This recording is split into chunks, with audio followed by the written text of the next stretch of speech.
Markaan maqlo Vikings, waxaa maskaxdeena ku soo dhacaya weeraradii boqortooyada Ingiriiska iyo doonyihii dhaadheeraa ee biyaha Faransiiska la baxayay. Laakiin weerarada Vikingsku intaa way ka badnaayeen. Vikingska qaybtii galbeedka deganaa waxay argagax ku rideen wadamadii galbeedka Yurub ku yaalay. Vikingskii reer Sweden ayaa ishoodu qabatay jiha kale oo aan markii hore laga filayn, waa bariga fog.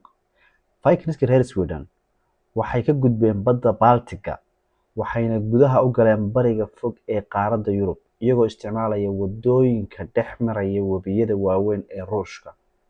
Ujeedadu waxay ahayd inay dhexda u galaan ganacsigii ballaadhnaa ee isku xidhnaa ilaa Indiya ilaa Shiinaha.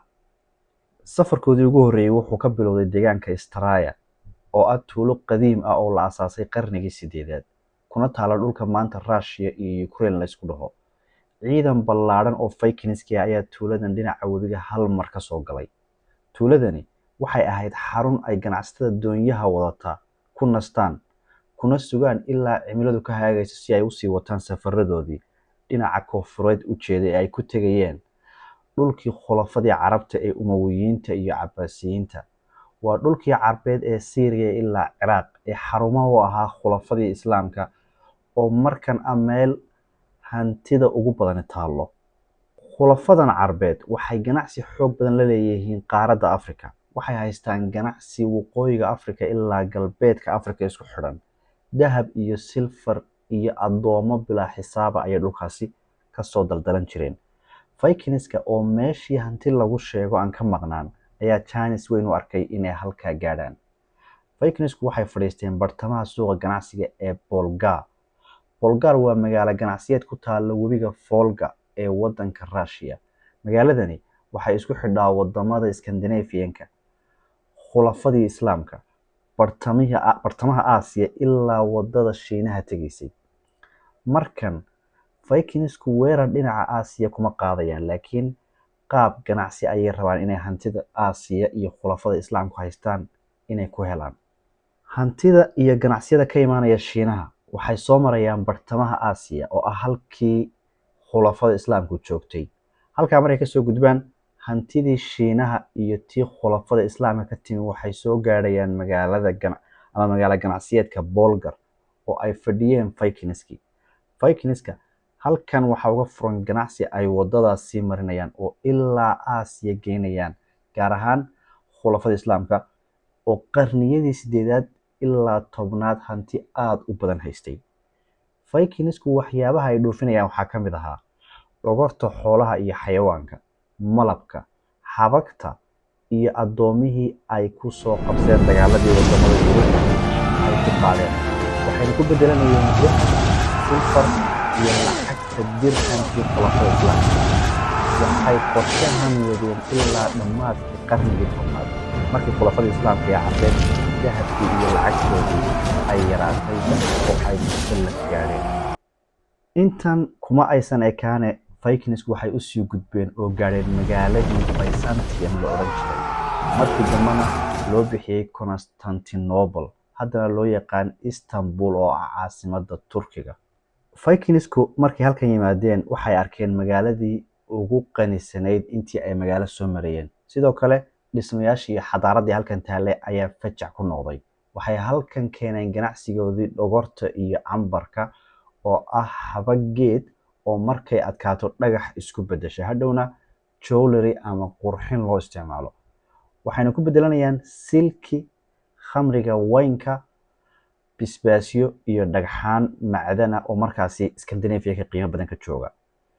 Inay magaaladan Byzantium ilaa Scandinavian-kaadii u kala safraan Vikingsku waxay ku qaadanaysaa bilo badan. Waxay dhexda kula kulmayeen barafkii darnaa ee bariga Yurub. Meelaha qaar boqolaal kiiloomitir ayay doonyihii dhaadheeraa gacantooda ku qaadayeen maadaama barafka uu daboolay webiyada korkooda. Markaasi waxay ku qasbanaadeen inay isticmaalaan fardo ku dul orda webiyada barafka noqday korkooda ama webiyadan barafku daboolay. Doonyihii dhaadheeraana sidaasi ayay ku jiidayeen si ay safarkooda usii wataan.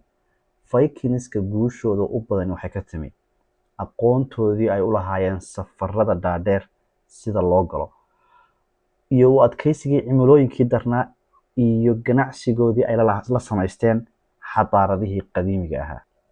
Vikingsku kuma aysan ekaan inay safaradooda Yurub iyo Aasiya ku koobaan.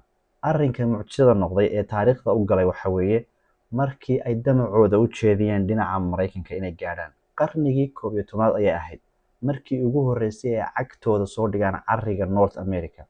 Waa 500 oo sano ka hor inta Christopher Columbus kii soo helay America aanu halkaasi indha saarin. Waxay ka dhigan tahay inay 5 qarni ka horeeyaan Christopher Columbus. Vikingsku waxay mareen dhinaca Norway, waxay u sii gudbeen Iceland, waxay uga sii gudbeen Greenland, halkaasi ayayna North America ka galeen. Mareykanka markan waxaa degan dadkii asalka ahaa ee lahaa deegaankan, waa dadkii indigenous-ka ahaa. Markii ay soo gaadheen Vikingsku halkan, waxay iyaga iyo dadkan deegaanka lihi isku fahmi waayeen qaab ganacsigii, waxayna sababtay inay isku dhacaan. Vikingsku waqooyiga America kuma aysan raagin, waxayna halkaasi joogeen keliya 10 sano. Inay ku nagaan waayaanna waxaa u sabab ahayd in meesha ay ka yimaadeen iyo halkan ay aad u kala fog tahay.